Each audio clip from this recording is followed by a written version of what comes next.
Fellas, the 4th anniversary has finally arrived to Blue Archive Global as we're heading to the Millennium Expo as part of the new event Codebox Shadow Looming Over Millennium. This week, we're getting both Seia and Uniform Asuna as the new limited 3-star units, while Uniform Karin is the event's welfare student. Plus, general reminder that Rio's and Uniform Neru's banners will only arrive next week. Also, we'll be getting free 100 pulls as usual for Seiya's and Asuna's banners, but as always, remember that you can only use them on these two banners. They don't carry over to Rio's and Neru's, so be sure to log in every day to automatically claim them. For this video, I'll be reviewing Seia, while Uniform Asuna and Uniform Karin's reviews will be done in a separate video, which will be up a day or so after this vid. Link will be in the pinned comment. Anyways, without further ado, here is a short review of Seia.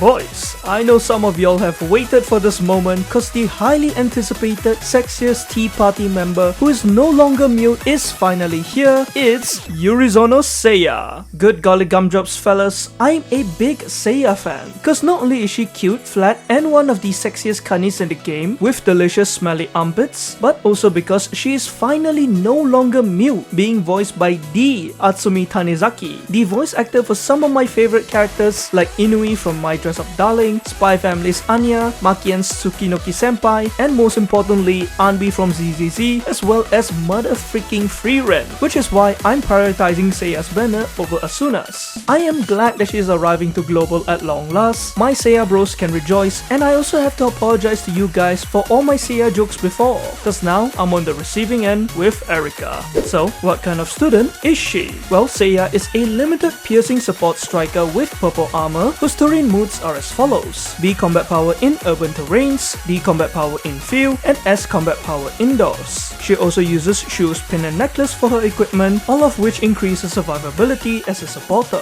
Now, let's discuss her kit in full detail. Seia is one of the few cost-cutting units in the game, as well as one of only 2 striker cost support students, making her a bit of a rarity. This is thanks to her EX that reduces the cost of one unit's EX skill by 50% for their next 2 users. Though from level 1 to 4 skill, it only halves at once, so you should prioritize maxing out her EX.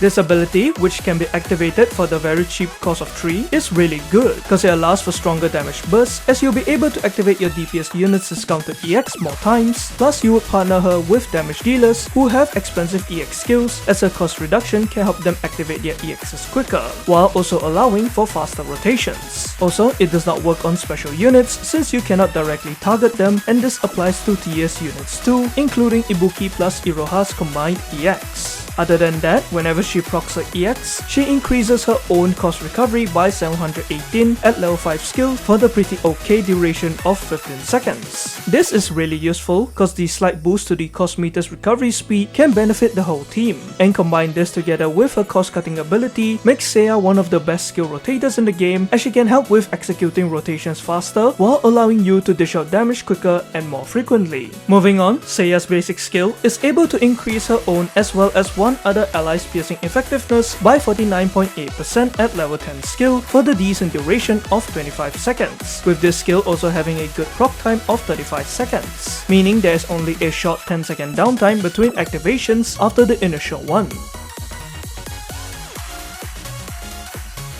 While this buff isn't useful for Seia herself since she is a supporter, it is much more important for your piercing DPS units, as by boosting their yellow weakness damage by nearly 50%, their damage significantly improves, thus making her extra effective in yellow focused teams. However, this doesn't mean you shouldn't/can't bring her into non-yellow content or teams, as she is mainly utilized for her powerful EX regardless of the enemy's attribute. So likewise, you can just use Seia if you need to, especially if you don't have Fuka or Ui. Plus, even though it isn't mentioned, this skill actually targets the ally closest to Seia, so her placement in the team is important because you'd want the buff to be applied to your main yellow damage dealer. Next, with a sub-skill, for every 3rd activation of her EX, she provides a shield whose HP is equal to 195% of her healing at max level to herself and the ally on the receiving end of her EX, with it lasting for a respectable 25 seconds. This shield is fairly durable, giving your student and more importantly Seia herself a bit more survivability, which can be useful like when you don't have a dedicated healer in the team. Plus the requirement to proc this skill honestly isn't too bad either, since you'd be using her EX quite a lot, especially in longer battles. However, do be careful as it can still overwrite/be overwritten by other students' shields.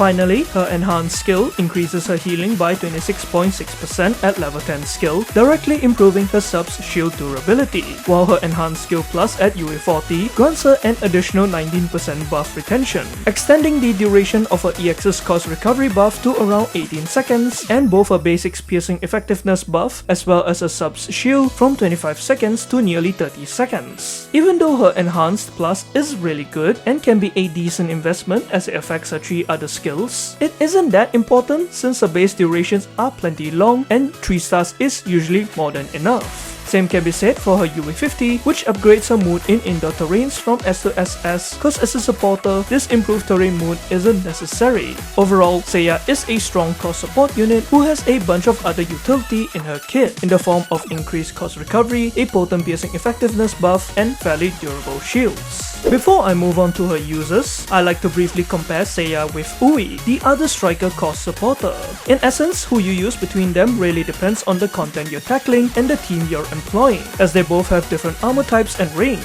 Ui's raid armor means you try to avoid using her against enemies with raid attack. Meanwhile, Seiya's elastic armor lets her resist raid enemies while making her the more flexible option, especially since there isn't any content with purple attack type enemies for now. In terms of their EX, while both of them can reduce the cost of one unit's EX skill twice at 3 costs, Seiya's additional ability to increase her own cost recovery is better utility in my opinion, cause not only does hers benefit the whole team and allow for faster rotations, but also cause Ui's attack buff is very small, and you're better off relying on other students' attack buffs instead. Aside from that, Ui's crit buff on her basic skill is more universal than Seiya's piercing effectiveness buff, which is only effective for yellow units. And the former's is also good for units with crit problems, but it does nothing for those with guaranteed/can't crit, so for someone like Mika who has 100% crit, you would use Seia instead of Ui, as her increased yellow damage buff is more beneficial. Lastly, Seiya's sub-skill has more utility, cause it gives her and one other student a bit more survivability with a strong shield, while Ui increases her own attack speed, though Ui's is technically easier to proc as you only need to use her EX once. Hence, as you can tell, Seia and Ui have pretty different kits and they are both good in their own way, so who you use between them definitely depends on the team you're employing, the content you're doing, and your own circumstances. Now, where can she be used in? Well, I'ma try to keep this part short, but as a strong cost-cutting unit, Seia is pretty much universally useful aside from PvP. Due to her EX's ability to halve a unit's cost twice being extremely flexible, the current lack of sonic enemies that can challenge her elastic armor, and again like I said earlier, even though she has a piercing effectiveness buff in her kit, this doesn't limit her to only yellow content, and you can bring her into various other stuff regardless of attribute since she is utilized mainly for her EX. As such, some of the content that she can be used in are early game stuff like missions, helping beginners with the early game grind by reducing the damage dealer's cost, clearing it faster, joint firing drills where her EX can also be used for rotation, as well as a number of different raids. Specifically, since her release, she has been used in raids like Kurokage, where she has been brought into quite a number of census teams to reduce the expensive cost of purple DPS units like Kasumi and Ichika, Cheese being used in both the purple and yellow armored stages during the previous Grand Assault a few months back, to decrease Maid Midori's and Mika's 5 and 6 cost EX skills respectively twice, as well as taking less damage from his minions' raid attacks. The Wakamo Hovercraft raid, with her being primarily used on Lunatic, being brought into a good number of census teams for phase 1 to help lessen the burden of Hifumi's 5 cost EX or Mika's 6 cost EX. She also saw some extensive use in Yellow Shirokuro in the last GA in JP, helping to halve both Nozomi's and Mika's EX skills. And finally, she was brought into many census teams for both Yellow and Purple Hyro during this boss's Grand Assault last month to cut Uniform Neru's expensive EX cost twice. One more thing, even though she was used only a little in the last Binah Grand Assault, you can definitely still bring her into your team if you need to, plus her pick rate should improve when a Binah Total Assault rolls around, as she should be an excellent partner for Mika and Dress Kayoko, especially for Lunatic where you need multiple teams. So overall, should you pull for Seia? In my opinion, yes, you should pull for her, cause even though she isn't exactly a meta-defining unit by any means, she is still one of the very few core supporters in the game, plus she is limited, so you should definitely get her if you don't have either Ui or Nyuya Fuka, or even if you have both, having her in your roster will be beneficial cause you'll have more options to choose from, especially if you need to bring in multiple teams. Not only that, gameplay wise, I would personally argue that Seia should be your priority over Uniform Asuna, cause the former is universally useful, whereas the latter has only really been properly used in Gebura. Plus, if you already got Uniform Asuna from the free 100 pulls, then why not use the remainder to try and get Seia?